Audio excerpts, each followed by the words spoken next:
Good evening, everyone. We're at the Johnsonville Community Hub and on Wednesday the 8th of May, and we're here to talk about the 10-year plan for Wellington City Council. And I just got to get a few things sorted out, a bit of housekeeping at the start, tell you how things are going to go, and then we'll kick off. So the basic health and safety is earthquake, drop, cover, hold.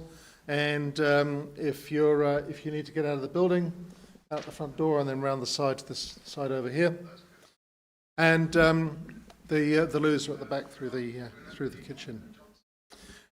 My name is Simon Pleasance. I'm a former president of the Johnsonville Community Association. We're meeting to understand the 10-year plan, and we have councillors Tony Randle, John Apanowicz, and Ben McNulty here to talk about it. John's going to give a outline about the plan. Ben's going to talk about making submissions, and Tony's going to be talking about the impact on Johnsonville. And I think that's just about it. We'll just. Oh yeah.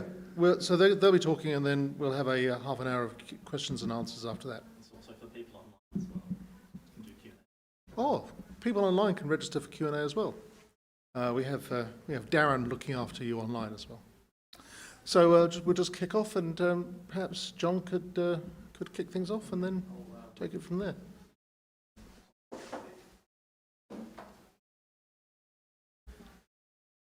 All right, thank you very much, Simon. Yep, so here we are. I know a lot of you, so I'm glad to see you come out and listen to us, and definitely like to thank Tony for the engagement tonight and kicking it off, because it is very important for us. As ward councillors, we do like to come out and see everybody and to be engaged. This engagement is slightly different from a council perspective because a lot of it is more online.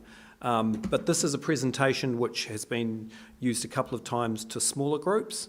So it is quite general in terms around the long-term plan, but we can provide you with multiple answers because we've been dealing with this for quite a long time. So I'll kick in and give you an overview of it and what sort of happened over a period of time to get to where we are now, where you can put a submission in through to the 12th of May at midnight. So no problem, any time you can do it. 11:50, 55 might be a bit pushing it, but you can still do it. So it's been a challenging environment to build an LTP. So this happens every triennium, but it covers a 10-year period. So we're effectively looking at a budgeting period of 10 years, and I don't call it an accounting budget. I term it more as an economic budget, because it provides you with the things that we want to do. So the things that we want to do essentially for you. How we fund that, of course, as we all know, is primarily through rates, but there is also other charges and fees and levels of service and our expenditure controls that we can do as well. So in terms of the challenges we have, there's three primary ones that we were looking at. So there's infrastructure challenges. I think you all know what they are. It's pretty obvious. You know, we are an earthquake-prone area. We have issues with our infrastructure which has occurred through that. Primarily, everyone knows about water. And even though a lot of people say you're not spending enough on water, you'll see in this plan that we have tried to address that. The second one is affordability constraints. The cost of fixing what we own, building new, so we're talking about things like the town hall, which is being rebuilt, the library, which is being rebuilt, all those items that people like and care about, and that we do have to pay at least amount of money to do. And those costs have become more expensive in this triennium than they have in the previous ones. So there has been some cost escalation, which of course has been well publicised, and we do try to get a cost-effective example for each of those. And we all know, you know, we would go back 3 years ago and inflation was 2-3%. It was a much smaller, cost increases were small. Now it's sort of, we've had this big bubble and it's been important on everyone, and we realise that too. It is a much bigger rates increase than what we would like, but in terms of all the councils across the country, we're facing the same issues, which we are advocating towards government so that we can actually have some levers which we can do other than just straight out rates. And the third one, which is quite a significant one, has probably come in more this training than previous ones, is around balance sheet resilience. So as a chartered accountant, this is my bread and butter, and I love it, it's great, and I know what we're talking about here. But we over a period of time, and you've got this with your own properties, our insurance risk has increased. And that means that insurance companies wish to charge us more. And the difference we have between what we are insured at to replace and what we own is significant. And that quantum has grown over the last 5-year period, and it's in the consultation document. And it sits at about 2.3 million. The Mayor was talking about 2.7 million today. So it's quite significant. And part of our actual plan with our annual report at the moment is to revalue our assets again. So that potential gap may increase more. So on the balance sheet side, we're looking at ways that we can maximise what we own to reduce the risk in certain things. So of these three, which Tony will talk about, these are the three core items within the long-term plan and what we're consulting on. And then there are a number of other items which come in which affect us locally and both locally and citywide. So building the plan is quite an interesting one. So essentially we come together, we try and work through our priorities, and then we look at specific segments and work out what we want to do in each of those. And some of them are related to capital, some of them are related to finance, and some of them are mixed. And some of them are just general items which we are regulated to do. So there's 68 priority items which we have, and of that, 63 of them are actually legislated and things that we have to do. So in this one, we've looked at rephasing and reprioritising the capital item, stopping projects. So some of the things we've said, well, we don't want to do that. Very difficult for a council to stop things. I can tell you that now. We've tried some things and it's like, no, you can't do that. And then delaying some items. And that there are key points within the long-term plan where we have pushed things out over that 10-year period, which means that the rates increases earlier are not there, but the cost increases move further out. And then looking at some of the level of charges, and there's been big discussions we've had recently around the pools and services there, community centres, suburban parking, which is a high issue for our areas, and looking at some of those things that we think, well, we don't need to do that anymore, and we can cover in certain other areas like the annual fireworks. So there's little things which we've done as well, and there's big things, but we've tried to make sure that we've balanced everything through that. And then there's some financial decisions which we have, which is one of my key ones here, which is not fully funding depreciation. So I'm always saying to the CFO, this asset is brand new. Should we be depreciating this now? And because that depreciation goes directly into the rates for this year. And there is some leverage in there, which primarily around the newer assets. I'm talking to Kina here, where in years 2 or 3 and 4, we actually get back to a point where we're actually depreciating those. But now when they're bright, shiny and new and everybody's using them, there's not much of a point to fully depreciate, which Richard would know quite well, being a chartered accountant himself, so that's good. We did ask what things people wish to deal with. And this is the list that was told to us in April 2023. So we're going back a year now. And obviously, number one, improve the resilience of the pipes, retaining walls and other infrastructures. So a key item which is addressed within this long-term plan, and one that always will sit through that whole 10-year period. Transport, again, another one. Climate change has come through quite more significantly now. So how do we deal with the resilience factor there? Housing comes in, waterways, again, water efficiency, and a lot of that comes through, like in the Churton Park area, you look going through to Porora, which Ben is quite actively involved in. Reducing waste to the landfill, one of the key ones that comes through in here. And then we move down to more a shifting economy kind of scenarios there. But these are the key things that came through, and we've tried to push through in there. So we got in the end, 1, 2, 3, 4, 5, 6, 7, 8, 9 significant strategic priorities. So these, I think, are listed within the document, but they came together by the councillors going, this is the stuff that we want to look at from that public feedback. So you'll see there, you've got the housing one, you've got revitalisation of the city and suburbs, so this is us specifically out here in Johnsonville. You've got investing in community facilities, which we all know is quite a key one. If we go to Churton Park, we're looking at the size there. Johnsonville, we're looking at fit for purpose and facilities. If we go to Tawa, we're looking at multi-use facilities. Granada, we've got sports facilities. So that sits in there. Transport system, one which Tony is very hot on, sits in there as well. Water infrastructure, but Te Ao Maori, interconnection with the Maori world, looking at climate change there, growing our arts sector, so one that probably gets pushed back, but everyone really wants to have a vibrant, active arts city, which we have. And then one which comes in is around the waste system and how we manage our waste in a growing city. So I'll leave it there, and I'll hand it over to Tony, who will give you more details on the specifics of the long-term plan and the items which are in there. You just press. Oh. Is that? But you've got the thing. I'm looking at my things at the very end. Is that right? No. Okay. Oh, I've gone all the way back. That's right. Oh, you know. Oh, there. That should be it. Yeah. Is it going to do it? No. Yeah. Okay.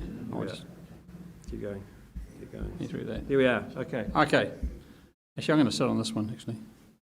Okay, thank you very much. So I'm Tony Randle. I'm one of your 3 Northern Ward councillors. Thank you very much for coming along.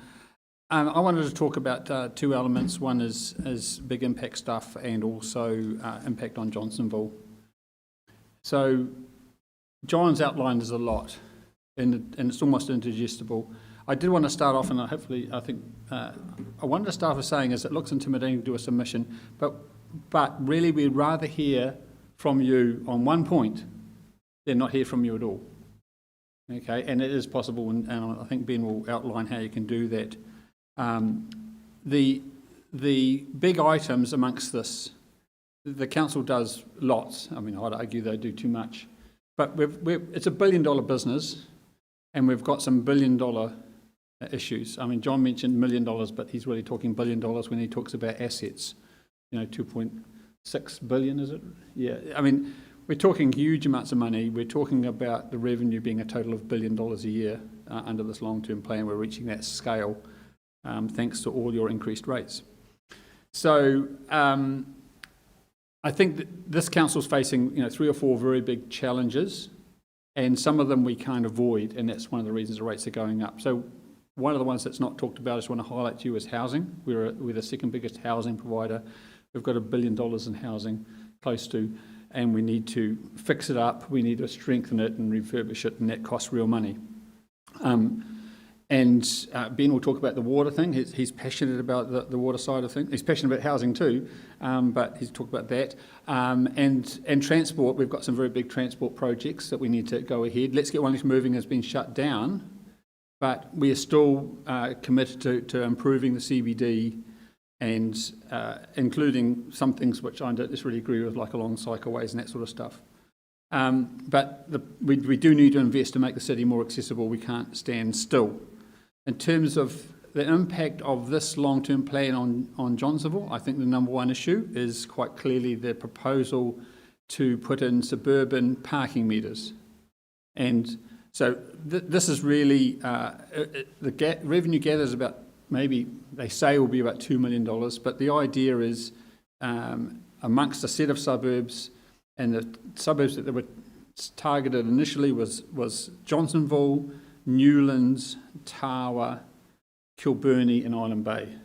But Councillor McNulty cleverly spread the love, and now they were going to consider it all. But the idea is that they need more money, more revenue, and so they're looking at putting parking meters in these locations. We all think this is a bad idea, but we also need to hear from you. It's very important that you do that. And Ben can outline a little bit more how you can do that. But I think that's the big issue. It seems that the parks that they wanted to take away for cycling, they now want to make money off.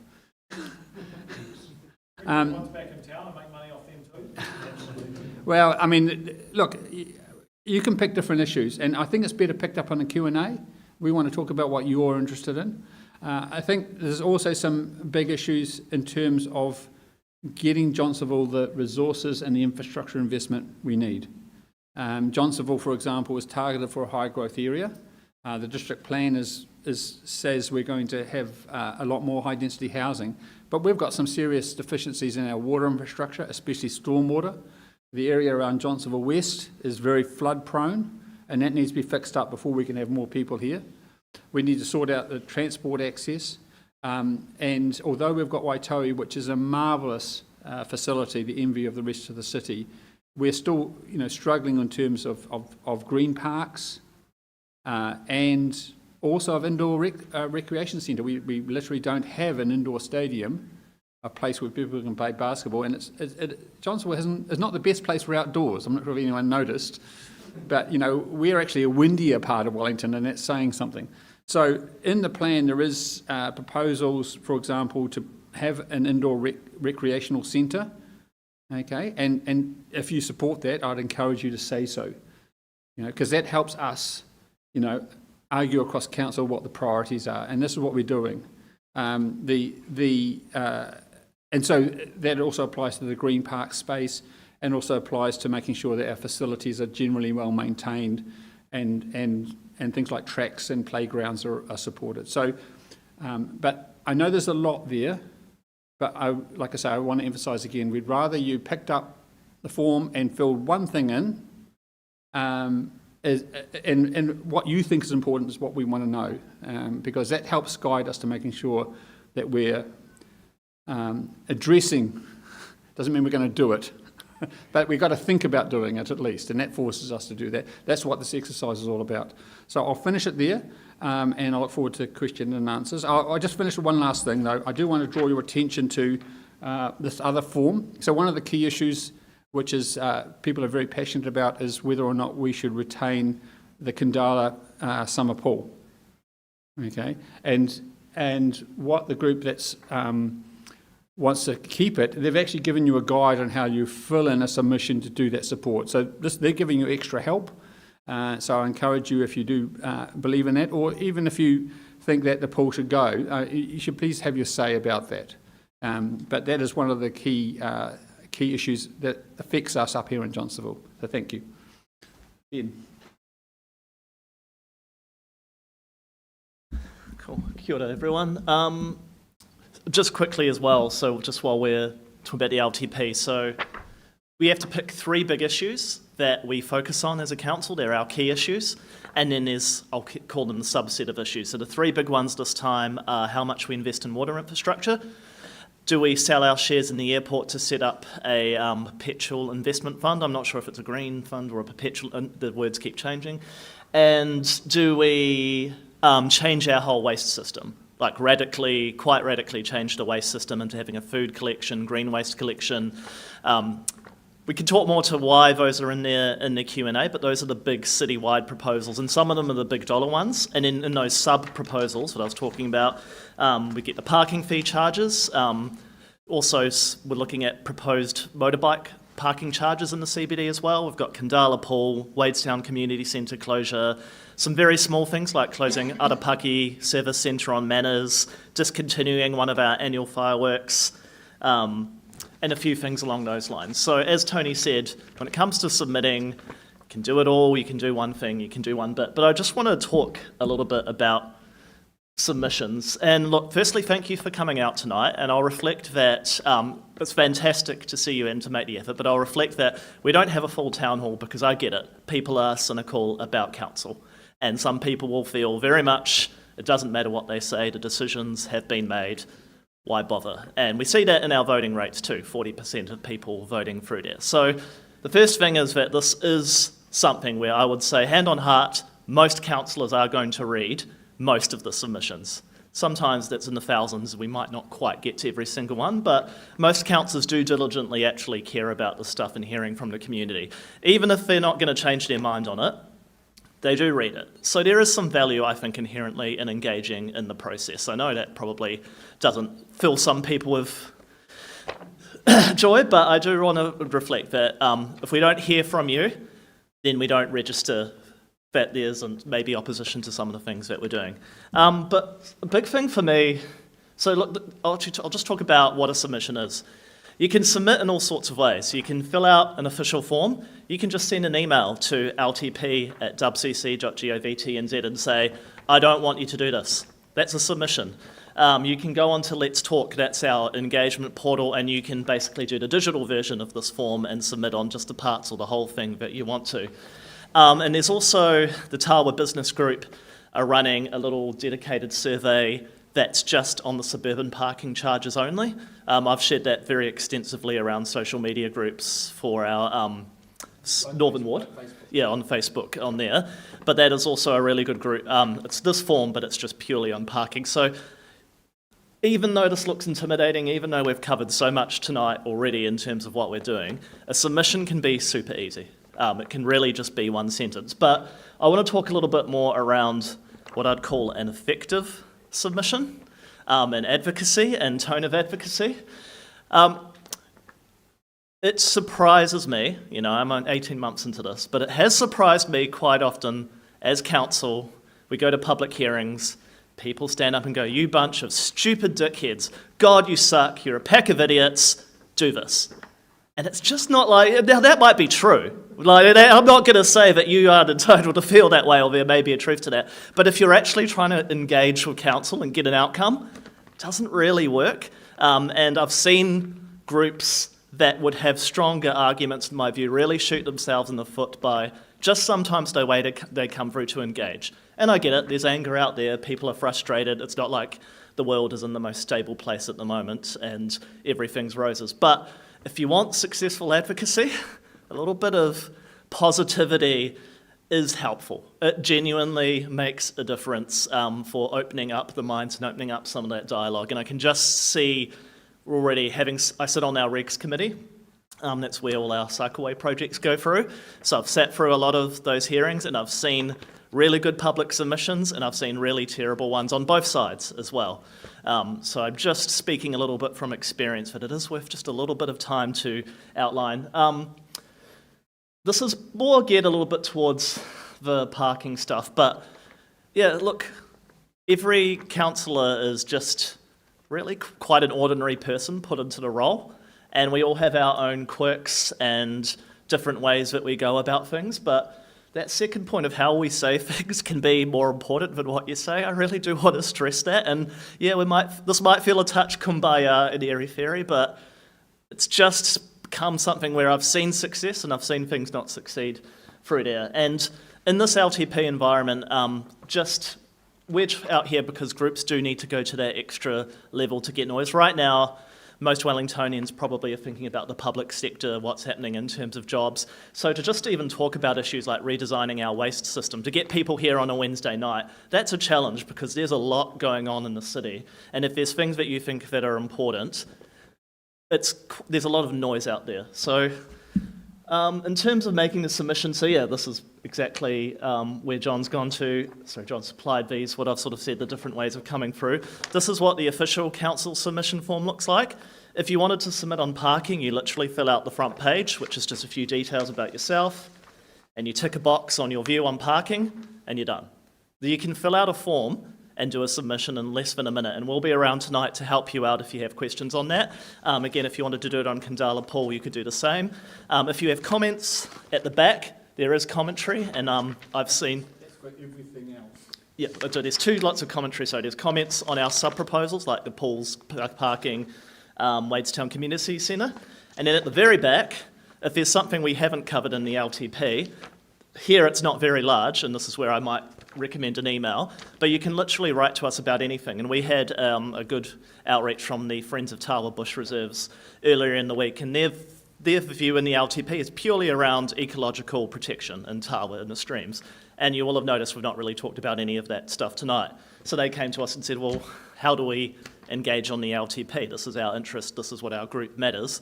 And yeah, the advice from Tony was actually use just the back of the form or just send through an email and say this issue is important. And I think this is quite pertinent for some of the groups, seeing some of the residents' associations in here tonight. We're not consulting about what to do about the Granada Village Hall, for instance, but we know the Granada Village Hall is in a dilapidated state and needs investment. So this is the kind of place where you give us ammunition as councillors by being in a community and highlighting things in this area that we can then advocate on. We can say, look, this came through the LTP. Yes, we didn't go out and ask questions about Granada Village Hall or the Churton Park Community Centre size, but we heard strongly from the community that these things mattered, and as the Northern Ward councillors, we want to bring those in. So when we're talking about policy further down the line, like community facilities, we can actually point to a little bit of a paper trail. So really, I think the big message we've just wanted to share with you tonight is submit regardless of how you feel, if you agree, if you don't agree.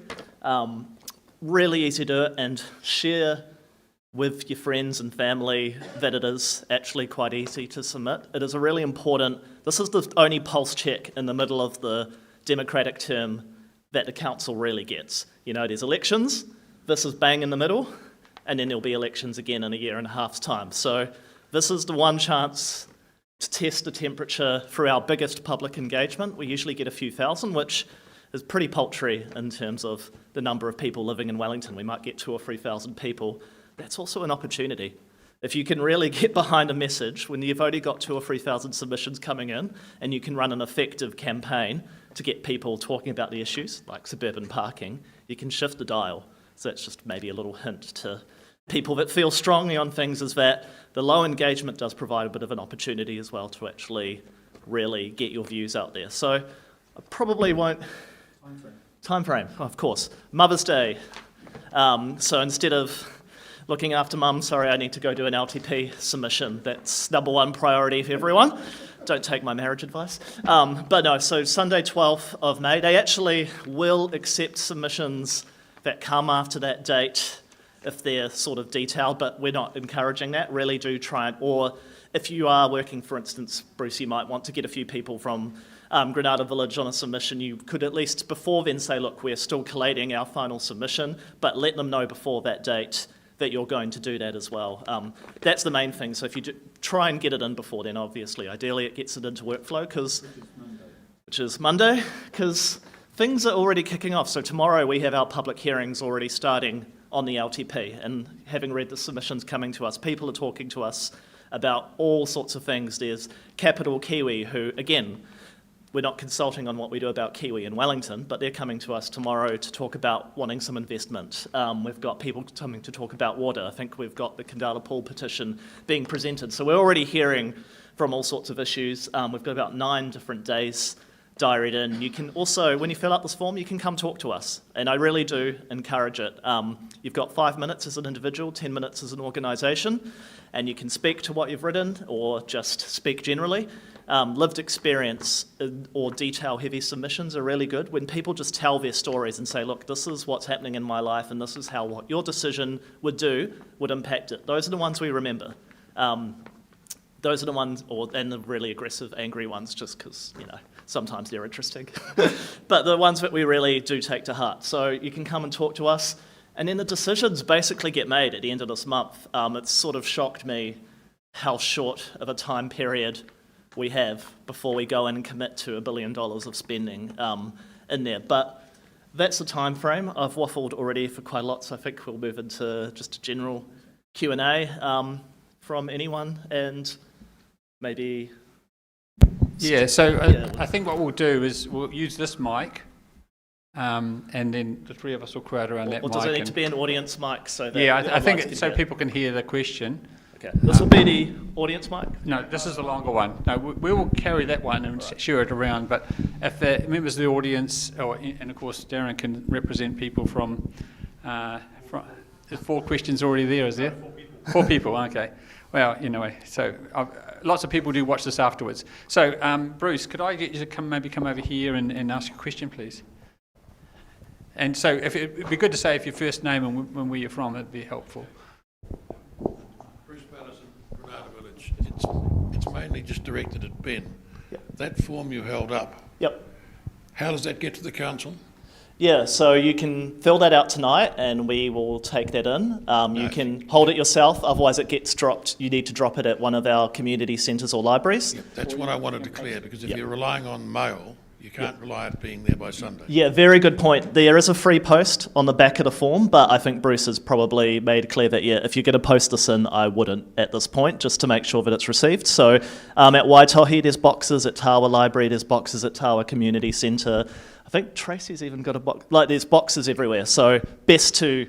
Okay, now, for the sake of everyone else, is the library open on the weekend for that type of thing? Yeah, it's open Saturday and Sunday till 4 p.m. or 5 p.m. So Okay, so yep. I think that's a very important point, because there's no point in making a submission if it's just going to be in the bin. Yep. No, thank you, Bruce. That's Okay. important.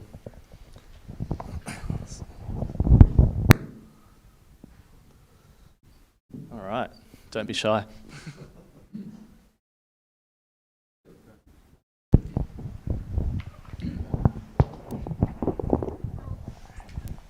Kevin Eldridge from the Churton Park Community Association. I've got a couple of questions around the sale of the Wellington Airport share that the council's got. So the first question is, how will the Wellington Council ensure that the sale of the Wellington Airport 34% share will only be used to cover the Wellington City Council insurance risk? So that's the first question. And the second question is, how will the Wellington City Council cover the loss of the income from the sale of the Wellington Airport shares without putting up rates or profit skimming from the proposed Wellington City Council investment portfolio as a result of the sale of the Wellington Airport shares? As we go forward, if you take money out of the portfolio, when your insurance costs are going up and your costs of actually replacing items are going up, and you've still got the gap with insurance, you need to ensure, I would think you'd need to ensure that the portfolio is growing, which actually then limits your ability to take income off it. Yeah, so within the long-term plan, there's actually three options that you can tick. The first one is just stay as it is, which will not alleviate the insurance risk. The second one is a partial share sale, and the third one, which is the council's preferred option, is a full share sale. And the reason for the full share sale is that we have all our eggs in one basket, which sits at the end of our city. And in the event of a major earthquake, there will be no income stream from that at all for a long period of time. It also involves possibly potential capital investment as well. So to move the money out of Wellington and to move it anywhere in the perpetual green fund, so it's a perpetual green fund, has its advantages. I was with some of the national ministers today, and they say that it's asset recycling. We're not selling assets to pay down debt. We're not selling assets to build something else. We're selling the assets strategically so we can create a fund that will provide an income stream for Wellingtonians. So in an event of an earthquake or a major disaster, that money will then be able to be utilised. So we don't have to rely fully on what assets we currently have sitting in Wellington, which will be worth zero, or the government. And we've seen what happens with a major event in Christchurch and the issue that they had down there. That predominantly it was funded through a local government insurance fund, which is what completely wiped out, plus also contributions from the government. So we may get some contributions from the government, but it's not guaranteed. Our gap of 2.3 billion will not fully be covered by the perpetual fund to start with. So essentially we're looking at, and the range is in there, somewhere up to 500, 600 million potential sale, which we will then put in there. How we will do that is that we'll have a fund manager who controls the fund and the investment managers who will invest in certain criteria, which is based on a SIPO, which is a Statement of Investment. I always get it wrong, objectives basically. So the money will sit there. How do we ensure that it won't be raided? There will be mechanisms within there. And one of the ones that we are discussing as well is government legislation. So I will point out that we're not the first ones who've done this. So this has already been done by New Plymouth. I'm not sure, I think there's Dunedin. Auckland are looking at doing it. There's 3 or 4 that councils that already have done this. So it's not like we're breaking ground here. And the New Plymouth one does actually have legislative requirements around that. They've evolved over a period of time, so they didn't do it yesterday, they did it like 10, 15 years ago. And I think what we're advocating to the government is that happens here as well, so that future councils can't raid it. So we're obviously concerned about the fact that if we set this fund up, we don't want it to be changed in the future. We want it to be utilised for that purpose. So that is what we will do in the mechanisms of creating it. First part, of course, is to assess where we're going to do it and whether people want to do it. The return side is always an interesting one, because essentially you want to leave as much money in there as possible so that it grows. Pretty much like your KiwiSaver scheme, so it compounds and it grows up, and that's the perpetual side of it. But within there, and read the document because it's quite clear, it says we can actually take out a certain percentage to fund, to basically replace what the dividend metrics are there. And we do know the dividend metrics of the airport over time. And one thing that people don't realise is that the dividend from the airport is based on a policy which is implemented by the directors of the airport. There's 6 directors of the airport. 4 of them are Infratel, 2 of them are Wellington City Council appointed. A simple majority will determine what the dividend policy is and the dividend amount. Infratel has been focused primarily on taking money out. So if you look at the previous year, $25 million surplus, 20 million was the dividend. Wasn't publicised. You probably never heard that figure, and the reason was that the airport didn't want it to be publicised. But the metrics around the dividend are not linked to the performance. The metrics around the performance of the perpetual fund will have specific metrics for money coming out of it and money reinvested in it. So I think the term within there, they talk about 2% coming out. So any surplus above that will be maintained. And of course, you'll have the natural gains within the portfolio for shares and property, etc. as well. So there'll be a mix of returns in there. Not all of them will just be straight cash.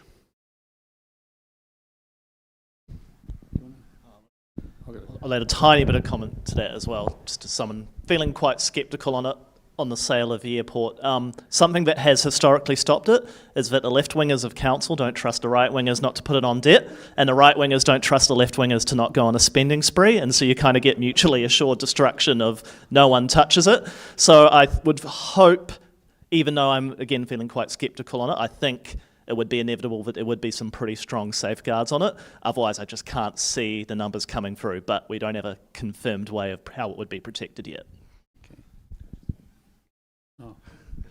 Just one other comment, which we haven't mentioned, is that we actually know at this point what the percentages are on each of the key items that are coming through. So we get a weekly update, and it says, in this particular area, like water, the preferred option is 60% of submissions in support, 40% against, or that's a random number made up, but it's the sort of thing. So we actually know at this point how people are voting on specific issues, which is actually very useful for us because we're starting to get information in advance which will help us in our decision-making processes. Yeah, congratulations for picking one of the most controversial elements. I think 3 of us actually have different views. All of us have different views on this. I think in principle I agree that having our key, hundreds of millions of dollars worth of assets locally which we might need we might need to sell that in case there's an earthquake, but then I do suspect the shares will be worth a little bit less after a 7.6 earthquake than they are at the moment. And that's just the nature of things. So in principle, getting it offshore is good.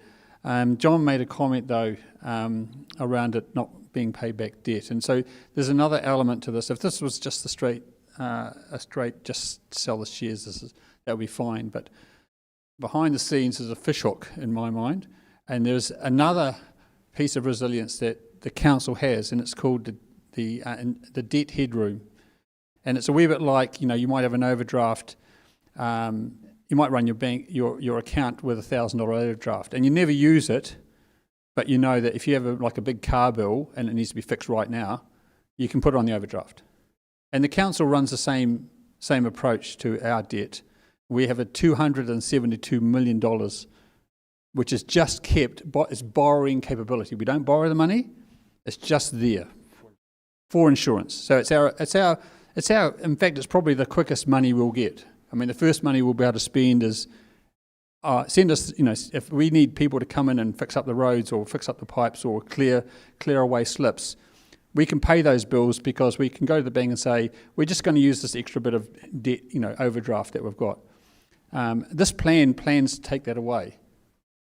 Okay, so we're going to sell $500 million. We've got $500 million worth of shares. I don't know what the price is, but let's say it's $500 million. But we've got $272 million worth of debt headroom overdrafts just for emergencies. At the end of this process, if the preferred option goes ahead, we'll only have $500 million in a resilience fund. And I would prefer to have $500 million in a resilience fund and $272 million in overdraft. Because I think we are going to have bills that are that big that we need to go. So at the moment, I think that it's not quite right. But this is all about hearing from you. Okay? This is an issue where we want to know what your view is, because we want to take a lead from that. Thank you.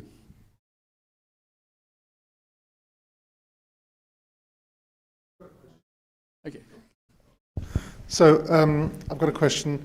In recent years, we've heard of council's plans for population changes in Wellington. We're looking at about 80,000 extra people in Wellington over the next decade or so, or a bit more than that. And 20 to 40,000 of those in the northern suburbs, the broader northern suburbs, depending on where you think of it, what you think the boundaries are.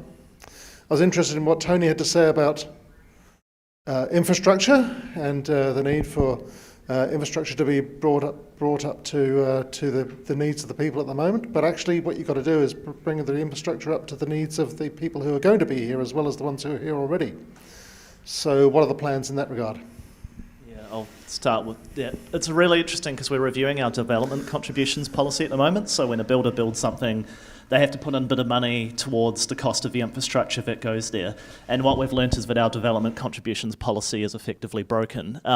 We're earning, was it about $5 million through it, where other councils in another country are earning tens of millions of dollars.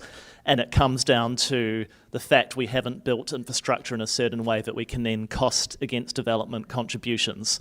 So what we need to do is change the policy, which we're looking at doing shortly. Then we need to go and build a whole lot more infrastructure that we can in the next LTP. So that's going to be a big 3-year from now, because the debt headroom is just not there to build the pipes and the capacity that's needed, to be frank.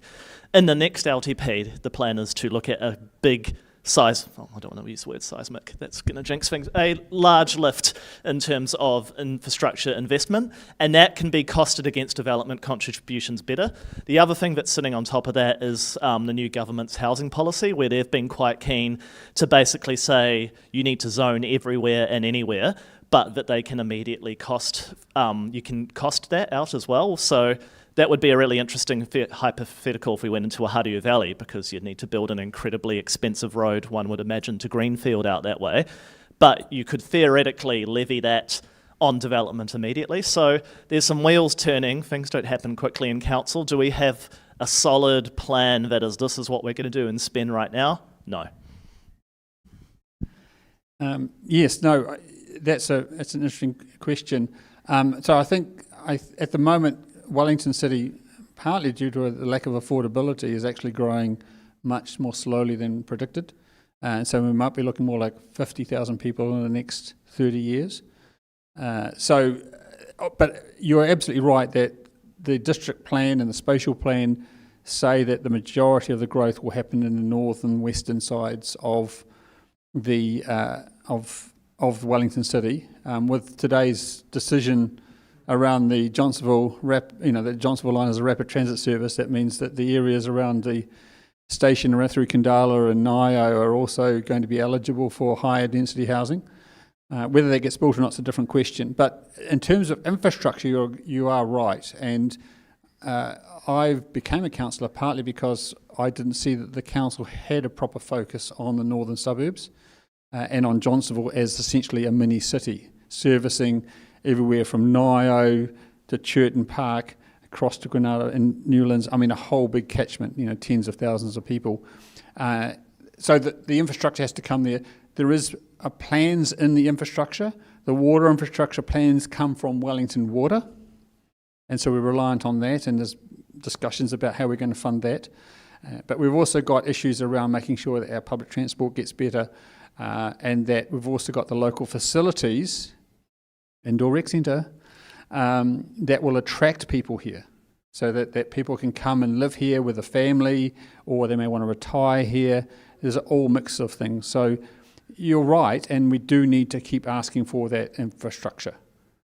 We know that the council came quite close to doing a deal with Stride, and part of that deal with the previous government was going to give us about $19 million worth of infrastructure investment locally.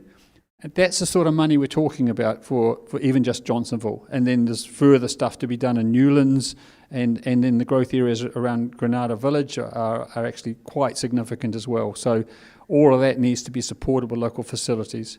And so, again, ask for that, make sure that people have their attention on that. Yeah, I think that probably covers it. The only one additional point I'll probably make is with this government, their focus on the Granada to Petone link. They want to have housing around transport routes, and that's one that they are specifically talking about as well.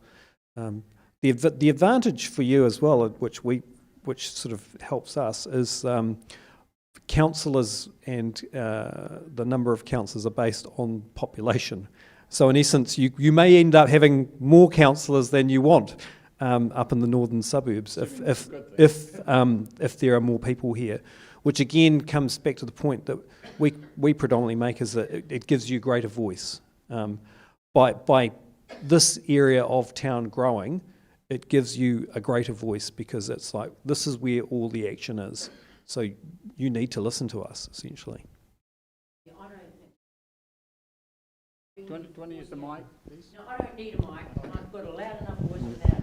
I don't think this area is growing at all. And when you look at the state of the mall here, and people are just not using the mall, it is completely dead. I don't even shop here. I live in Johnsonville, but I go elsewhere. I go to Porirua, or I don't even go to the Hut. But Porirua has everything. We have absolutely nothing, and I know it's not your fault. It's the fact of Stride Development. They've taken a lot of money, and they won't budge. And we're left with a lovely library and a reasonable swimming pool. But apart from that, we've got to go to Porirua for anything we want. There's no Bunnings, there's no Mega Mitre 10, there's nothing. And I just get really sort of a little bit hot under the collar about this. And if they're going to bring in parking charges for here, that'll just kill it completely. I mean, say they're targeting power per ad. They've got people going around and registering cars, driving around and giving people tickets there all the time. They should have a system where you can go in and you get your first hour free and then you pay. And I think that whether it's going to be on the street or whether it's going to be a countdown that they're going to charge you, because that's a private development, I'd like clarification on that. Is it going to be street parking, or is it going to be shopping centre park? I work as a volunteer, and a lot of people do around here, and you've got to think, oh shit, I can't park for 3 hours and have a swim. I'm going to get targeted. So you don't bother. You say, quit Johnsonville. So, you know, there's a lot of people that might have the same feeling. I don't know, but it really gets me a little bit upset about the fact that Johnsonville is not going ahead. And I know there's a lot of infrastructure problems with water and housing, but I think the shopping is really important for people because it's a social connection to have shops and be there. Wellington's dying too. It'll even get worse.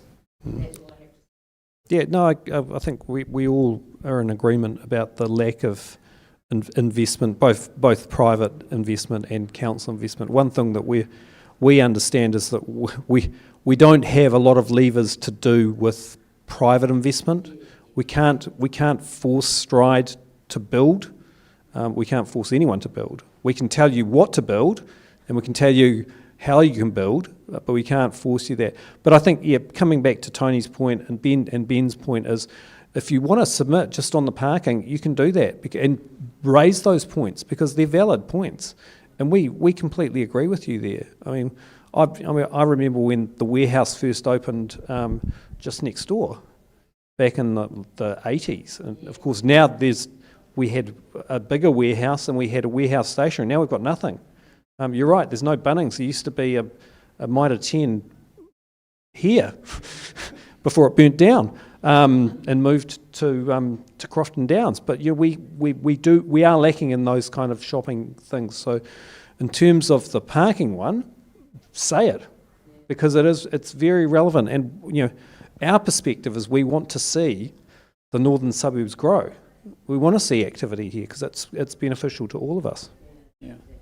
Can I just add one more thing, please? Sure. While you're on it, I'd like to thank the lady over there for saying what she said. I've lived in this area, in the northern suburbs, for over 50 years. Johnsonville has stagnated. And every bloody election, the councillors stand there. This has nothing to do with you guys. I'm not being sarcastic or critical on you. But every election time, the councillors come and give us all the bullshit about Johnsonville. And that's what it is. It's nothing more than that. The council, until many years, just recently, well, a few 10, 20 years ago, didn't even want to know about Johnsonville. The city stopped at the bottom of Naranga Gorge. In fact, it was probably Aotearoa. Look at how long Newlands took to get a library. I was one of the guys who pushed that. Look at all the other things. Look at the library over here. We've got it. It's great. But unless there was a community push, we never would have had it. And you look at the shopping centre here, and it's nothing but a bloody disaster. And it's just going on and on and on. So with all due respect, when you say that we want this and we want that for the future, it's very, very, very hard for the community and people to even believe those words. Because what is going to change? Nothing. But what is, well, there is going to be a change. Worse. What clown thought about parking meters for here? You know, all of these things. Why bring them up? Why? What's the philosophy of the council? So, look, you're 100% right. We're still looking for the clown, but we are not allowed to name particular officers. Look, I moved here in 1995, and you know, I was told, you know, your kids will be able to work in the new mall. And now my oldest is now in the early 30s, and still the mall is where it is. We're all just as frustrated, and we've even gone, and I'm sure Ben will need to comment on his view too. You can put that in the submission. You can say that Johnsonville hasn't had the TLC that it deserves as the second biggest business area in the city. Okay, serving a wonderful catchment, and this is a catchment where families live. You know, I chose Johnsonville because it's the first suburb north of Wellington, or the Wellington CBD, where you can live in the suburb and get your own supermarket, and you don't have to go outside Johnsonville that much. And you're right, it's gone downhill. Even Tawa is quite a neat suburb, really, in comparison. Difficult to get through here with traffic-wise. It is. Everything wrong with Tawa. Tawa. I really like Tawa. I mean, you can take the train from Tawa into town in 20 minutes at peak time, from Johnsonville, it's 35 minutes on the bus, or 22 minutes on the train. It is a good bus service, and look, and I'm going to try and make it better as best I can. But but do put it in, because I think you need to keep reminding people that we are still hurting and that we haven't still got what we deserve. A new library is not going to cut it. So please say that, and I'll just pass on to Ben, but I'm every bit as frustrated as you are. Yeah, just quickly, so something with submissions, and because I've collected a lot on parking, over 800 of them so far, that having a worst case scenario is always helpful at council, even when it comes to an issue. Is kind of like, this is what I want to push for, but here's what I could live with. And I'm really hopeful. We can't be predetermined in our decisions. We can have strong opinions.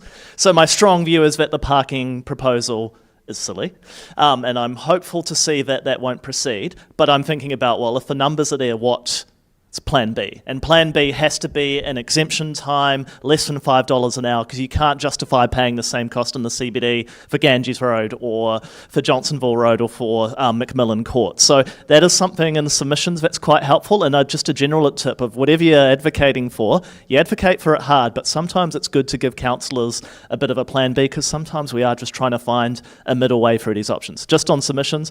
On Stride, I mean, everything's been said. I went to Zampel's when it looked exactly the same as a kid with my mum, and it's still the same. Tracy's informed me the laundromat's closing at the end of the month as well. That's where I get my dry cleaning done. It's another one victim to it, right? The one, I guess what I would say is that with the district plan decisions being made, the economic potential of that site has now rocketed up, and the land value of that site should be rocketing it up, because we've allowed them to do a lot more development-wise. Two tools the council can use, and that I'm quite keen to investigate in the next year. One, land value rates, so that your rates are based on the economic potential of the site, so we at least can say to Stride, well, your failure to develop the site, you're going to pay council a lot more to hold the land. Is that enough to make them develop? Probably not.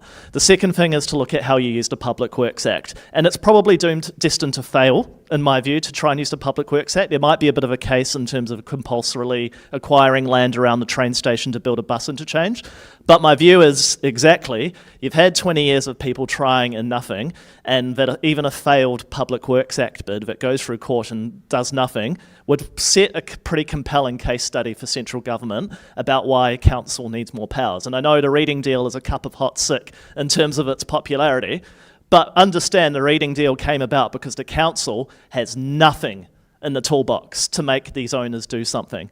And unless they've got rats infesting Johnsonville and there's a public health risk, or we acquire the land because there is an overwhelming public good such as a transport project, they are free to run that site down into oblivion. So my patience has gotten really thin on it. I'm wary of trying to be heroic and promising anything, because then I am just going to be another one of the councillors that stood up and said on it. But my view is the district plan is the last chance for Stride, because there's no community goodwill anymore.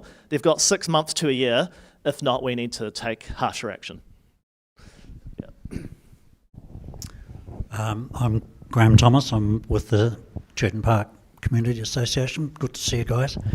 I'll just continue the theme of parking just for briefly. I'm a public servant, still employed, and have been paying coupon fees for parking in the CBD for the last 25 years. The council's done quite nicely out of me over that time, and including fines where I've forgotten to pay.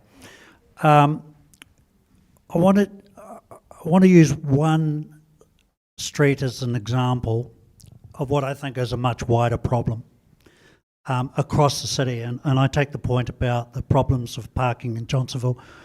That is only one issue in one suburb of many suburbs that will face exactly the same issue as we're talking about here. And I think it's anti-community. It's anti-business, because it's depriving businesses of proximate parking for people to use their services. But I'll use an example, Bowen Street. And Bowen Street was a rather convenient parking place on both sides of the road at $18 a day for about 250 cars, I think it would be. I did my maths, it's probably generally poor, but it would have been in the vicinity of about $900,000 to $1 million a year in revenue for the council that they have now taken away for the sake of, on one side, a barely used cycleway, and on the other side, a bus lane that is barely used because the buses tend to use the lane that the cars have. But woe betide a car that uses the bus lane, because you will have enforcement officers taking photographs of the cars that use it. To me, there seems to be an ideology problem here, and that is around the way in which the council is following a certain climate-based ideology, rapid transit, etc., but at the expense of the convenience of the people that the council is charged to serve. And I don't see anything that kind of supports the communities better. I think it's a travesty that and Bond Street's only one example. There are numerous streets in the CBD that have been basically carved out of parking. And what gets carved out of that is revenue. And it's like, oh, we've got no funding in the CBD from parking, so let's take it out of the suburbs and try and retrieve it. And you make a good point. You're not going to make the same amount of money in the suburbs as you do in the CBD because it's just not viable. So again, it makes me wonder about the way in which the councillors are receiving advice from the salaried people within the council who are providing the advice. Surely they recognise that every move that does, such as removing parking, has a financial consequence. Look, I think the end part of what you've identified there is something that's come really into clarification for me. So I'm a big supporter of active transport and a lot of our cycleway projects. And the one thing that really has changed my view coming into it is this barely used motif does get thrown around. We actually have a website with counters and you're seeing 20-30% year-on-year growth. And then you see... No, yeah, on the smaller base.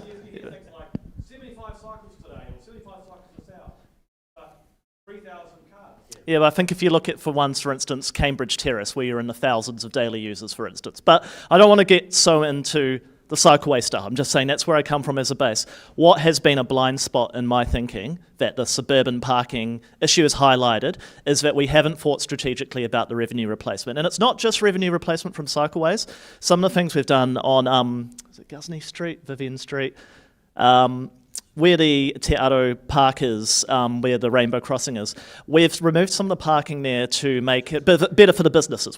Dixon Street, thank you. We've extended footpaths, we've built parklets, restaurant areas, and we've done some stuff that's been great for those restaurants. They've got great outdoor dining and a lot more area, but the cost of that, or the benefit of that, is realised by those restaurants and those businesses on Dixon Street.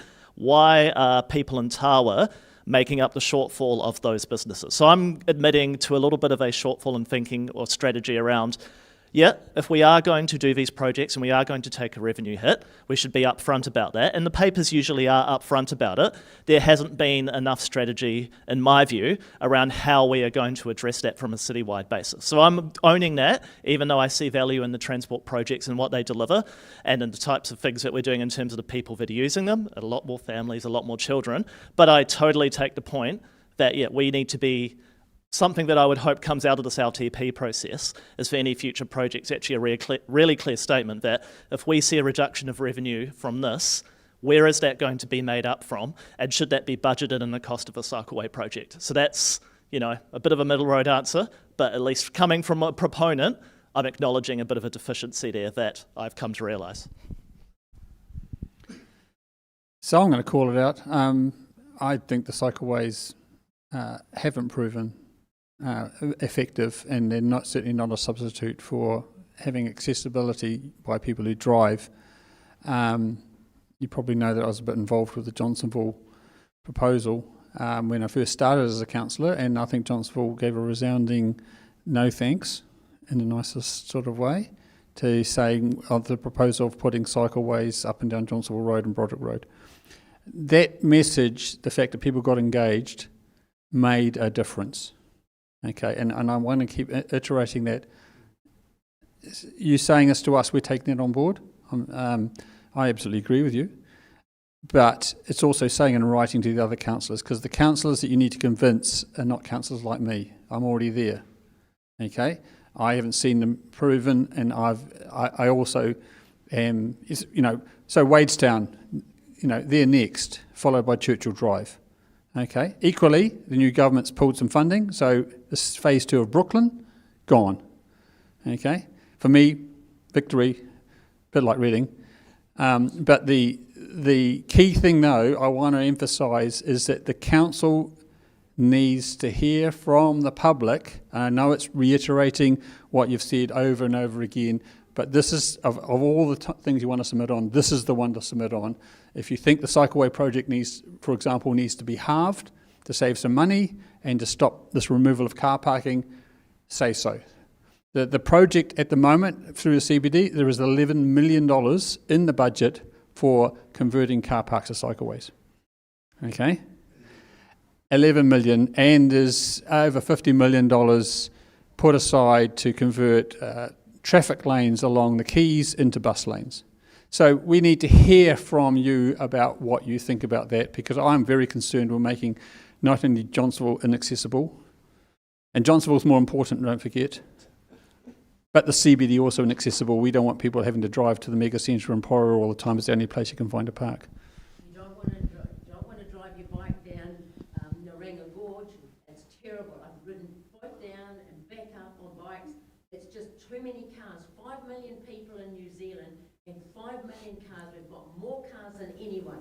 So I'm in favour of a few bike lanes. I am, but I'm just, you just get sick of it, bashing your head, nothing gets done. One of the unfortunate things as well is that the one cycle lane that's popular, sorry John, is the connection into Glenside, because you've got a rural area, you've got the highway to take the predominant amount of traffic, and that hasn't been addressed in our plan so far, and with the government's new policy statement on transport, we probably won't get co-funding from it, and it's in the tens of millions of dollars to build that properly. So one where that would be a destination cycleway, and I think even Tony's on board with it. Yeah, Tony's on board with it in safety, because there's a lot of people that do come through Tawa because they've got a fantastic path we're not going to see money for. So for me as well, there's actually nothing in this LTP that puts a sense of active transport infrastructure in the northern suburbs, but that also feeds into why I'm sceptical of the parking, because if you're not going to give people alternatives, but you're going to charge them for the privilege of what they're doing in their everyday life, well, that's unfair, objectively. That's all right. Just a couple of higher level comments is that Wellington is not the only place that's looking at cycle lanes. It's throughout the country as well. So, and you've seen some examples, I think. I know it doesn't make it right, but I'm saying, and it's based on a transport pyramid, which is how this is all developed. And if we take a step back as well, a lot of this came in with Let's Get Wellington Moving, to be blunt. It's where it all came from. So, and that was a vehicle that obviously did not work. It was there for a long period of time, spent a lot of money, did not get a lot of action. So hopefully now that we've got a roundabout. We're getting a roundabout too. Yep. So there's you can call it a win if you like, but it's a very expensive one. So with the shift back to the council, you'll see a degree. Well, hopefully, and we will continue debating this. You'll see a possible shift. I'm not guaranteeing it, but you might see a possible shift to a more balanced approach. One at least where we can actually make this decisions ourselves, as to not this group sitting in a very flash office that they were in, the Majestic Centre. Thinking about the ways that they want to change transport in Wellington. But do you want to use the microphone? No, but it's for people online. Oh, okay, sure. Just really a quick comment. Hi, I'm Scott McMillan. I have businesses in town. I actually have a business in Kandala, another one in the CBD as well. So in terms of councils, they can't force businesses to improve their offering or improve their like Stride. But what they can do is, I guess, provide the environment where people will put their money in their own pockets, whether you're a big corporation like Stride, who are actually one of our landlords in town, or an individual like us who actually decides to take a big loan and take a risk and want to invest in our city and employ our people. And the way to do that is obviously not to create a situation where our customers can't get to us anymore. And so we hear it every day. Like, I've driven around for 20 minutes and I actually went home, or I bought it online, or I went out to one of the malls, and that happens all the time, especially in the city. Not so much in Kandala, but all the time in the city. And so it's kind of heartbreaking. And we've all walked through our city, and you walk around here as well, and you see shuttered stores. You just mentioned the dry cleaners. I'm not sure what their situation is, but as a business owner, you're always making a decision every day, every week. Why are we doing this? Is it worth the risk? Are we better off doing something else? And so when a council goes and takes away, and I'm not anti-bike because I actually do ride most days. I'm a reasonably fair weather rider, I'll be honest, but I ride into town most days, and so I'm not anti-cycleway, but I'm really fearful when we take away the number of car parks that have been removed with no real valid replacement, and we're seeing it. We're just seeing our city slowly wither away. And the only way we're going to be able to rebuild that is by giving people like us confidence to go and take that risk and start something up, a restaurant or a new dry cleaning or something like that. So, all I say to council is, it's hurting us. It's really hurting us. And it would be, I'm just hoping that there's common sense eventually around the table. Thanks. Okay, I'll take your comments and slightly move them to a more commercial way. So we do have business groups. The bid group's just been set up in Johnsonville. We did a presentation to them last week around what's happening, and they have bid managers who go in directly with council. They're funded so they can actually do things. Tawa is the prime example of one that's been around for a long period of time and gets a lot of things done. It's very vocal, it's very active, and it has a set criteria what it wants to do. Johnsonville's just started off. They're figuring out what they want to do, but they'll be similar. So it is a powerful tool for business owners within the suburbs to utilise. And if you look in the centre of the city, we do have a team that is focused around inner city activity and do that. And one of the things that the Mayor's done, which just recently, she set up a business group, a mayoral business group, and it's to focus on the issues that businesses find and want to talk about. And the reason she's done that partly is on the Golden Mile and the pushback that we've had there. So that group will be active. Their first meeting's on the 21st of this month, and it's a mix of 10 individuals coming together, and they will be able to directly input to us. Not all councillors will be involved, but also the officials as well. So there will be a voice coming through. So there are avenues for businesses to communicate with the council, other than just in the press, because we read the articles too, so we know what's there, and we do get the emails. But there are avenues that businesses can utilise to do a whole bunch of things, not just on the cycleways, but in terms of there will be presentations on the long-term plan and the Golden Mile. Parking can be in there, all that sort of stuff. So that's sort of things that are coming forward. So that's my comments. Yeah. I've been a councillor for 18 months, and I was in a residents group for a long time before that. You say, when will the council get some sense? I won't give you any optimism. Okay. The reality is this is the second most important engagement you'll have with the council, because it sets the budget for the next 3 years. But the most important engagement you'll have is at election time. Okay? Because this council is run democratically by a majority of elected councillors, and they're who make the decision. And the reason we're doing cycleways is because a majority of councillors that are elected by this city want to have cycleways. The second thing, which is, I'm afraid to disappoint you, but I'm only going to disappoint you to encourage you to make a submission, because it does make a difference and they've got to hear the message. And that is, in terms of transport, all of the Let's Get Wellington Moving projects, cycleways, bus lanes, Golden Mile, they're all going ahead. The only thing that's been stopped is the mass transit service.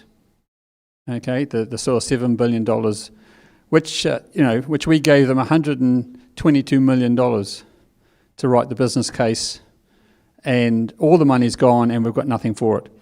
Okay, I did ask about whether the council could get its $20 million odd contribution back.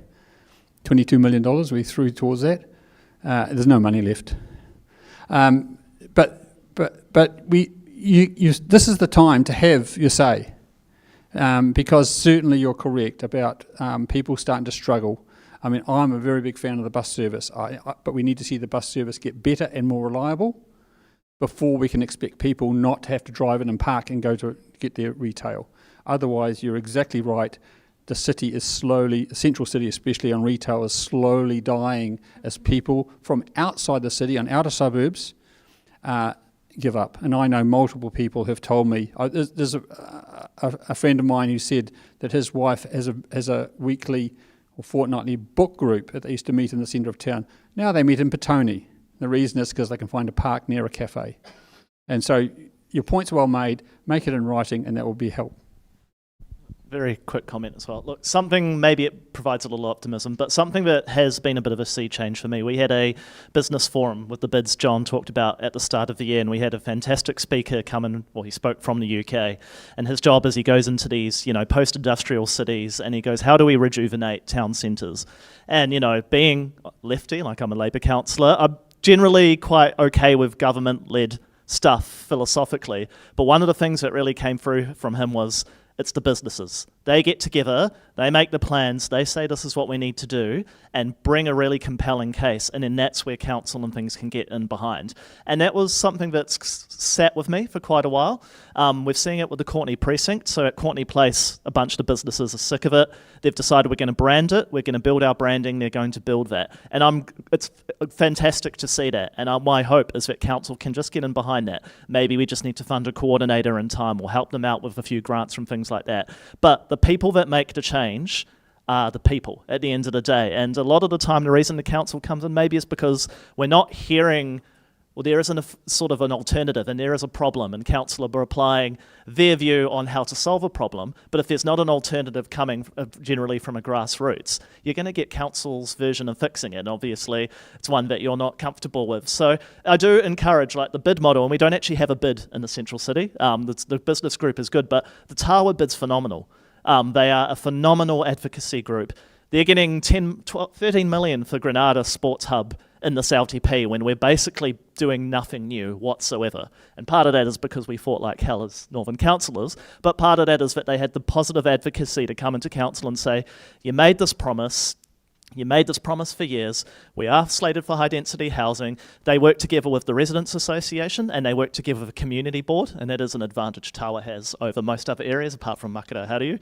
But to have us as councillors presented with the same compelling story from different groups, they got the investment. So yeah, look, my encouragement in this is actually build things from the ground up, because council could get behind that. Otherwise, council is going to lead things. And if you don't think council's making the right decisions, well, it's going to be council led. Yeah. Can I have a word now? Yeah. I've got a few things I want to mention. I'll try and keep this brief. You talk about a business forum. The mayor has got a business forum going. Fantastic. I've been involved in community matters in the Northern Ward for over 35 years. Every mayor has had a business forum. Why didn't this bloody mayor do it? Why is this, with greatest respect to you guys, why are you telling us something new? I've been on one of those forums when Mark Blumsky was mayor. I was partly involved in one when Kerry Prendergast was mayor. Why is it now coming out that this inexperienced mayor is suddenly having a business forum and people are starting to listen? It's ridiculous. The next thing I want to mention too, just before I came out, I went through on Facebook, Let's Talk, the Wellington City Council thing. And at the bottom of it was 748 comments, which you can all look at tonight. 748 comments. I didn't read them all, I didn't have time, but I flicked through, and practically every one of them was negative against the council. You don't listen, you don't this. We're not putting a submission in, we're not doing this, because you're talking rubbish all the time. And you never take any action. And they named, and a lot of people mentioned certain things. So my question there is, when you put a submission in, it's a submission. Does the council recognise any of the comments on social media? Do they take them into account, or do they just wipe them?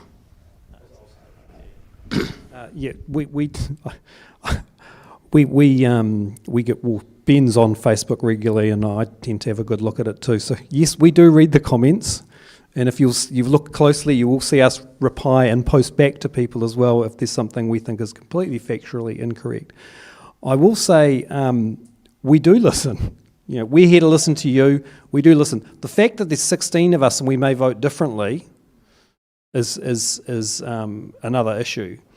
But I can point to two items which we've changed within this consultation period immediately, which was based on public feedback. The first one was we were looking at reducing the pool hours, specifically with Tawa, Karori. Was there a third one?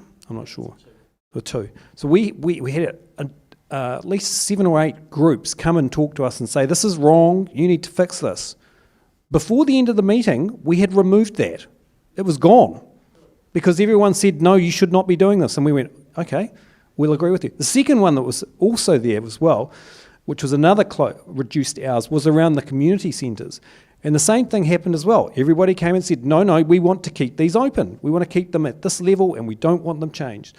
So guess what? We took that out immediately as well. So both of those items, before the end of the meeting, had been removed because of the public consultation. It was a good move. Yeah, so we do listen. And I must point out that philosophically we do have quite different views, and there are 16 of us. So when you get 8 plus 1, you have a majority.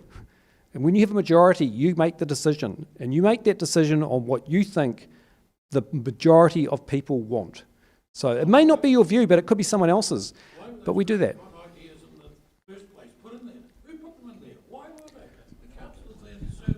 Yeah, I just want to explain quickly, just because I think people do think, oh, so yeah, the councillors put in the ideas in the LTP. So actually, we're quite removed from the operations of the City Council. That's our role is meant to be sort of, it's almost more like a director on a board than it is being in there on a day-to-day. So to actually get one of your proposals into this thing is very bloody difficult. It's actually quite hard to get what you want in here.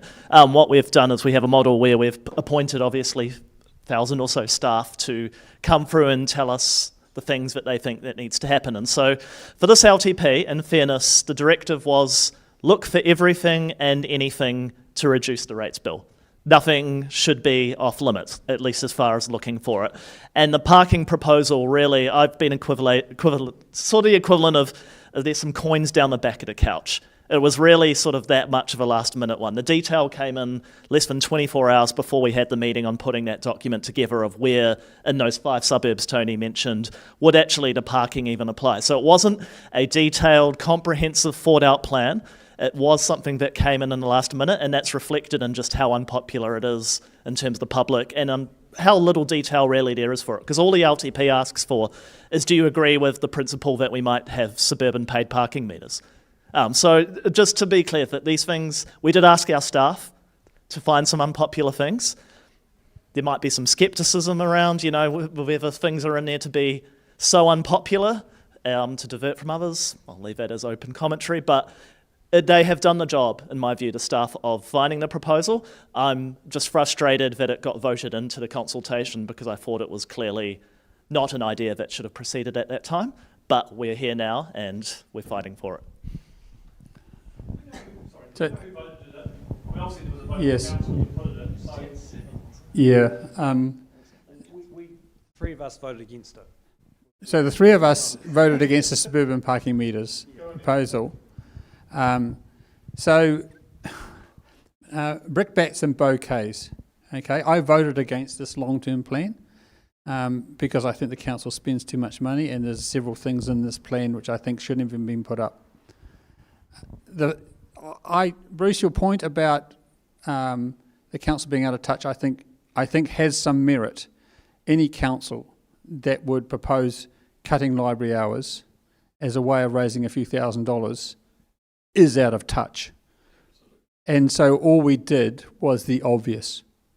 And in some respects it was a pity, because there are other things which maybe weren't quite so obvious that should have been the opportunity for feedback. And sometimes I do think that these things are like, it's a bright shiny thing that gets your attention and gets you angry, and then we sort of take that away, and meanwhile we've I have a real issue, for example, with the climate budget. We've got $7 million a year at the moment we're spending on climate change. We've got 34 staff working on climate change.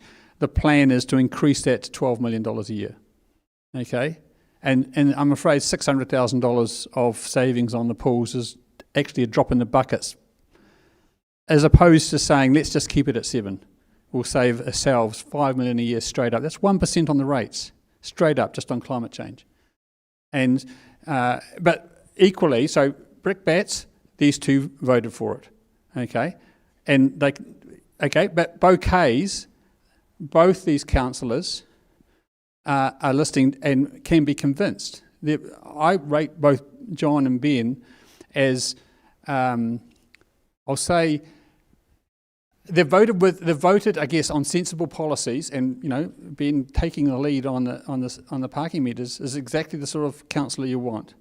But again, it's about the feedback. Your point's well made, though, and this is one of the reasons why it's frustrating. It is a frustrating time, because I still think this council is yet to make the hard decision, and I want to encourage you all and your colleagues and friends at work and such like, if they have a bit of a gripe, then have their say, because that message needs to keep coming through, and now is a very important time for that to happen. I'll just add a slight bit more comment. So I am the Deputy Chair of the Finance Long-Term Committee Plan, so I do have a degree of input into the process, and there's some things that I'm highly in favour of, and I've managed to get in there. And then there's other things that came left field to me as well, and I was like, where did that come from? And the paid parking is a classic example of that. And there were others in there as well which we've completely rejected before they even made it to it. But there's four key levers that we can work in with this plan. First one is around our depreciation rates and funding for depreciation, because that's 30% of our budget. Second one is fees and charges. So your fees to go to the landfill, your parking, anything related to the cemeteries. There is dogs, etc. They're all in there, and believe me, they've all gone up. You may not be aware of it, but they've all gone up, and some of them actually gone up quite substantially. And unless you're right into the detail of it, you won't see that one. The third one, which of course is an obvious one, is the rates increase. So that's another one. And then there's other forms of revenue which we can get as well. So that's sort of the main ones that we have. So there's not just one item that we focus on, and that's the key. It's a suite of items. Some of them have greater impact than others. Some of them are very small, but still make a slight change. But the key one that we will always come back to, which is an issue with all councils around the country, is that the prime funding to do all the stuff that we have to do is rates. And believe me, I tried to keep rates under 10%, and we were close. I mean, we got to about 13%, and then we had the water issue, and 7.5% of this rates increase is water. And then we've tried to peg things back again. But ultimately, it'll come down to you, for you to tell us what you want us to do. And ultimately, at the end of the day, we will have a budget, and that budget will again come back and reflect the amount of rates that you will pay. So, and I hear people going, stop this, stop that. If you get 9 of us saying we agree, then you're the winner. One more question. We've got a few more minutes left. Randy here has a burning question. One more burning question over there. And then You want to go first? final comments. Thank you. The first is an observation. First part is an observation. I can't say that I knew that for all intents and purposes, Let's Get Wellington Moving was still a going thing, but I do know that it was supposed to have been a a project that secured funding through NZTA, and if NZTA pulled out and we're still carrying on, that means that the council is picking up the shortfall or making adjustments. In the presentation at the start, I was somewhat bemused to know that, to learn that you're going to cancel the fireworks, the one-off fireworks for a year, but you will continue with 61 million for bus lanes and cycleways, according to what we're doing. And I go, where is the prioritisation? Because fireworks displays is peanuts in the grand scheme of things. That's an observation. I'd like to shift to waste collection. And I'll try and do it quickly. I live in a street where we all use private waste collection services. We all have 240 litre bins. Most people have a weekly service and have their bins filled. I have a fortnightly, and sometimes that's inadequate.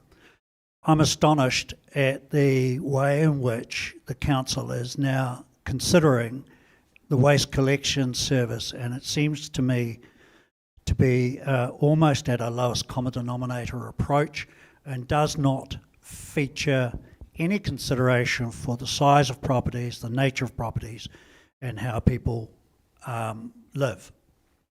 Other than you could potentially pay more for a bigger bin. So I really wonder the extent to which the council has actually thought through all of the waste collection elements in relation to the difference between inner city and suburbs, large properties, small properties.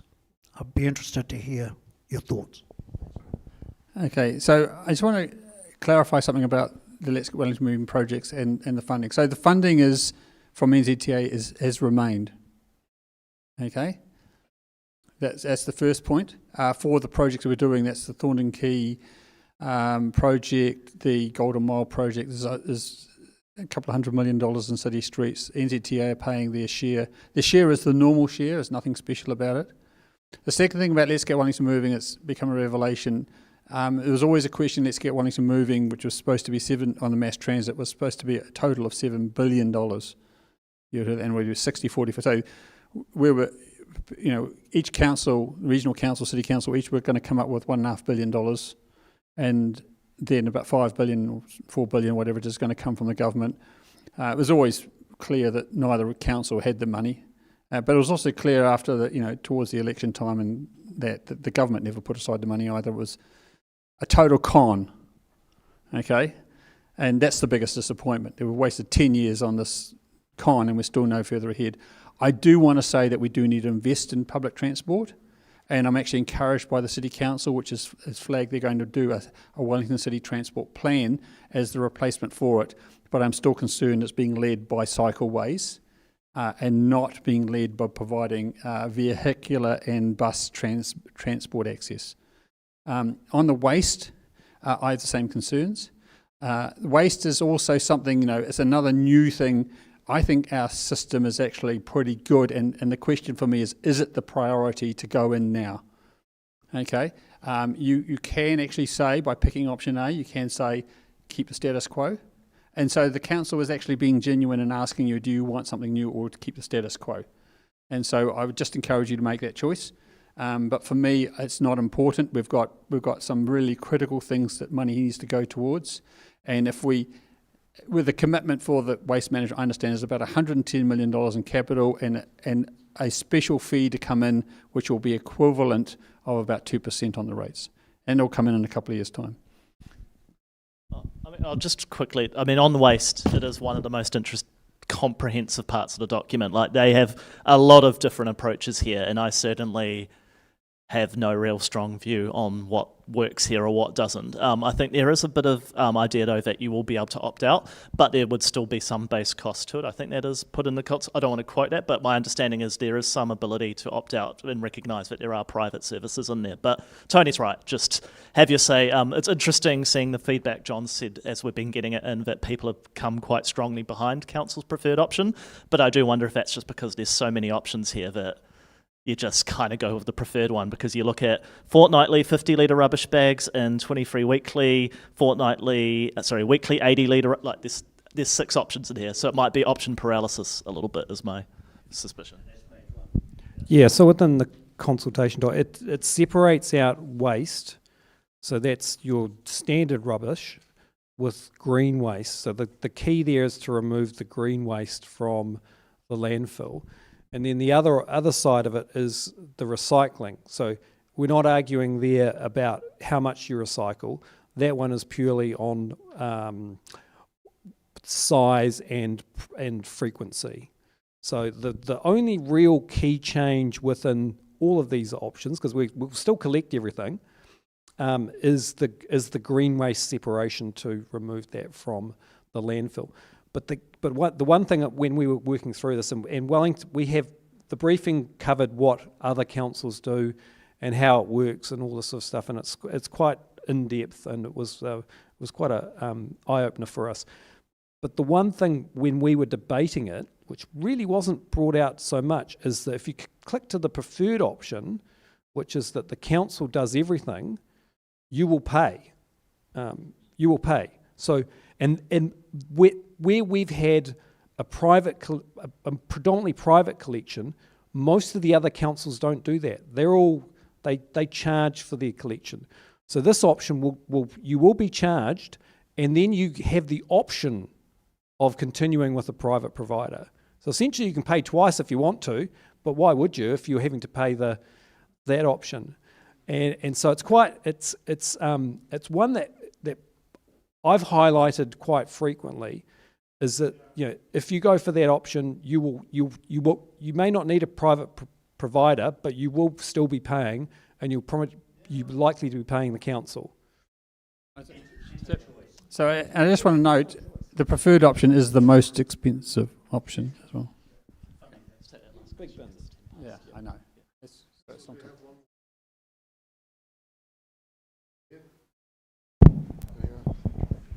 yeah.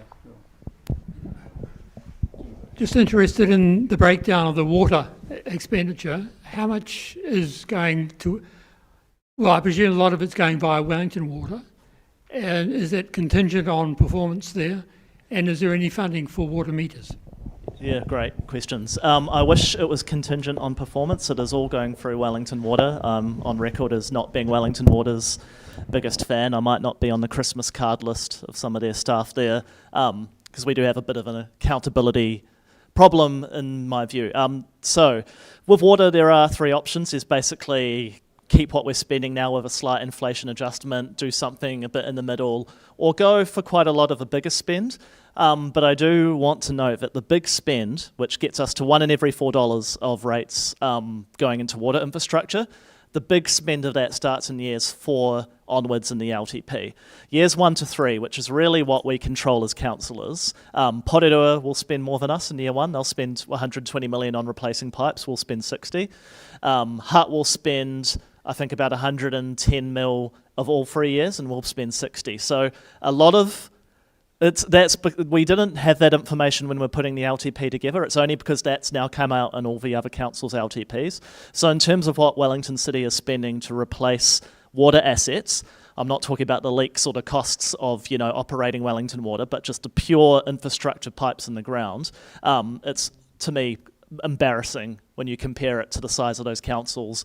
So even our preferred option, which is great in terms of it's a significant increase on now, it is not anywhere near enough in my view. Water meters are in there. I'm going to...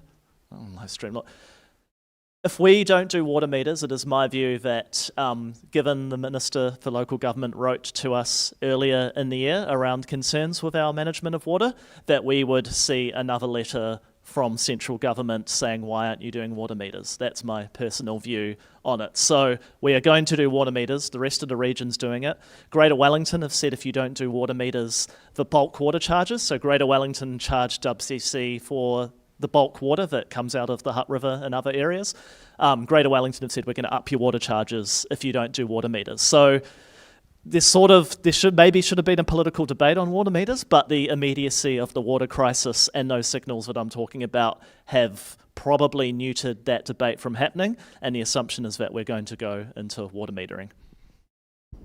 Yeah. So I understand, a couple of things. With respect to water meters, I think it's actually more about how we bring them in than if we're going to bring them in. I think there is I believe there's some good reasoning for it, but we've also got to take people on the journey around that, and especially dealing with the affordability issue and how it's to be built. So, but we're sort of starting on that journey, but again, your feedback's important. We're only funding... Wellington Water I have a question around the efficiency of Wellington Water too. They seem very expensive and reasonably inflexible. That said, we're only giving them 3/4 of the money they asked for. I would probably like to give them more, especially if they can convince us they're going to get more efficient. But the important thing is we can only give them more and keep rates the same if you decide something else is not going to be spent. And in the end, and I'm going to throw in this thing, we've got a cornucopia of services. We've got a wide range of projects that we're doing, and to save money, we've got to stop doing some things. It's up to you to say what is less important so that we can focus on what is more important. And so I just leave it there, because when you're going to suggest that we fund more, it is always helpful for us as councillors to understand what you think we should take the money from, because otherwise it's just going to go on top of the rates. Yes, well said, and that's the reason why water's number one on our LTP. The only item I will add is that with the current government's local water done well, I can guarantee there will be changes within this 10-year period in the delivery model for this, and there will be changes in the funding of it. It may be by the council, it may not be, but there is a clear expectation, and I'm talking right from the top from the Prime Minister, based on what's happened in Auckland, that Wellington needs to do something, and there must be action on water, and the pipes must be fixed. Councillors, thank you very much. It's been a terrific event. Thank you very much for your openness and your knowledge and your engagement. And thank you to everyone who's come along tonight. It's been a very interesting and informative occasion.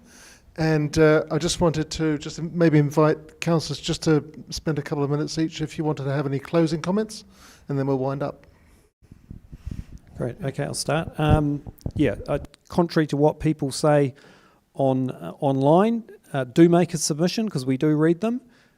Do have your say, and do pick on the things that you specifically want to focus on.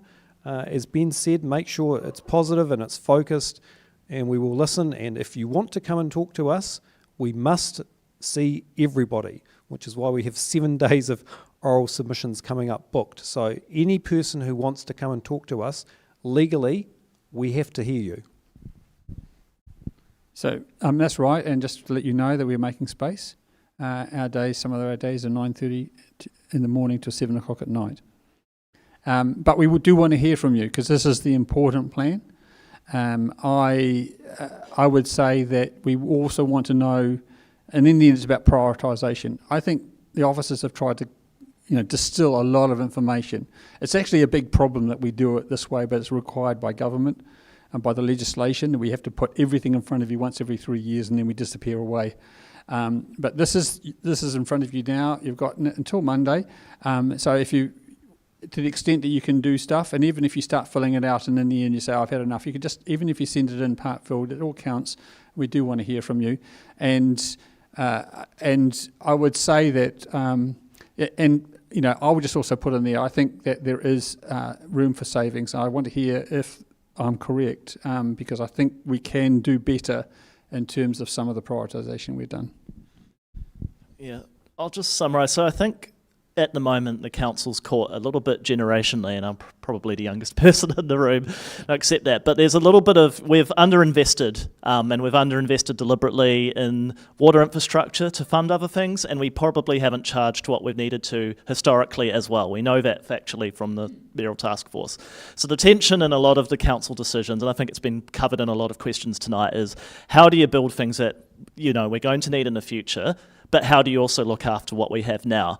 And this is a stab at where that balance lands on that continuum. And there's an argument that maybe we need to be more present-focused and a little bit less future-focused, certainly in the cohort and, just by virtue of people I'm around from my age, we're probably thinking longer term. So I guess I just leave it philosophically around why you might see some of the decisions that come from council. Funnily enough, you can actually go from the youngest councillors to the eldest councillors, and it almost is a left-right continuum. It's very bizarre that, our eldest left councillor is 50, and then I think the youngest sort of right of centre one's 52. So there is a little bit of a generational thing in there. It's just an interesting way of understanding, when you read stuff in the Post, why do these decisions come through? I just probably leave it with that, but please do submit. We'll stick around for a few minutes now, so if you have questions on the submission form, please do put through. Darren, thank you for the effort in sharing this online tonight and recording it, and thank you, Simon, as well. And thank you, the fact that it's 9:20 on a Wednesday night and no one walked out of the room is incredible, so thank you all for coming tonight.